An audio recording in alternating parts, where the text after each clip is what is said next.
जीवन में किसी के चले जाने से या कुछ खो जाने से हम अक्सर उदास हो जाते हैं। यह मनुष्य का स्वभाव है। पर हमें यह नहीं भूलना चाहिए कि ये दुनिया की रीत है। जब जिस समय हमारे पास जो हैं अनमोल हैं। एक ऐसी ही दिल को छू जाने वाली लव स्टोरी लेकर आ हूँ जिसे सुनकर आपका दिल और रूह को छू जिएगी। मेरा नाम दीपक है और मुझे प्यार 18 साल के उम्र में ही हो गया था। शायद वो मेरा आखिरी प्यार भी था। ये कहानी तब की है जब मैं क्लास 12 में था। मुझे शुरुआत में प्यार के बारे में न कुछ पता था न नहीं हमें उसमें इंटरेस्ट था। मेरे सभी दोस्तों के पास गर्लफ्रेंड थी और उसमें से कुछ दोस्त मेरा मजाक भी उड़ाते थे, लेकिन मैं उनके बातों को इग्नोर कर दिया करता था क्योंकि मुझे ये सभी चीज़ें टाइम पास लगती थीं। वो कहते हैं न कि ऊपर वाले ने हर किसी के लिए किसी न किसी को बनाया है, शायद मेरे लिए भी उसने किसी को भेज रखा था। धीरे धीरे वक्त बीतता चला गया और मैं 12 पास कर दिल लिया गया अपने आगे के पढ़ाई के लिए। आज मेरा ग्रेजुएशन का पहला क्लास था तो मैं बहुत खुश था अपने क्लास को लेकर, क्योंकि वहाँ पे नई नई चीज़ें सीखने को मिलेगा। अपने दिमाग में ये सारी बातें सोचकर मन ही मन मुस्कुराए जा रहा था। तभी सामने से आती एक खूबसूरत से लड़की से मैं टकरा गया।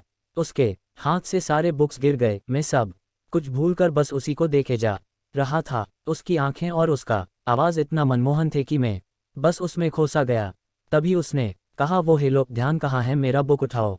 मैंने कहा है सॉरी, स्माइलिंग फेस। उसके बाद वो क्लास में चली गई। उस वक्त पहली बार दिल में कुछ सा फील होने लगा उस अजनबी लड़की के लिए। मैं अपने क्लास में पूरा दिन उसके बारे में ही सोचता रहा।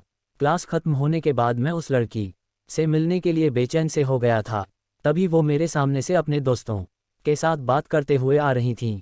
मैंने उससे बात करना का सोचा लेकिन कर नहीं पाया। मैं मन ही मन उस लड़की को अपना दिल दे चुका था। एक दिन की बात है, मैं अपने घर से कॉलेज के लिए जा ही रहा था कि मेरी नज़र उस लड़की पे पड़ी।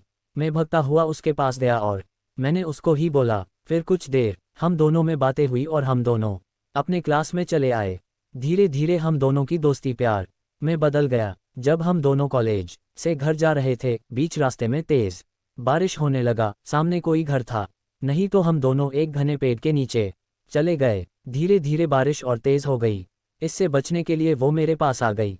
हम दोनों एक दूसरे को बेहद करीब खड़े थे। सांसें गर्म हो गई थीं। मैं उसको किश करने वाला ही था कि वो सहम गई और वो वहाँ से दूर चली गई। हम दोनों के रिलेशनशिप के 2 साल हो चुके थे। मैंने उससे पूछा क्यों ना हम लोग अगले साल शादी कर ले। वो बोली, मैं अपने घर पे तुम्हारे बारे में बताऊंगी। लड़का खुशी खुशी अपने घर चला जाता है।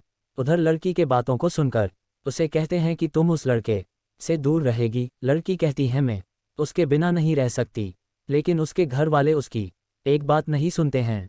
उस लड़की का फ़ोन छीन लेते हैं और उसका कॉलेज जाना नहीं बंद कर देते हैं। लड़का उसका फ़ोन ट्राई करता लेकिन फ़ोन स्विच ऑफ आता। 2 दिन बीत जाने के बाद लड़का घबरा गया और उसके घर चला गया। लड़की की मम्मी से पूछने पे वो कहती हैं कि वो अपने नानी की घर चली गई हैं।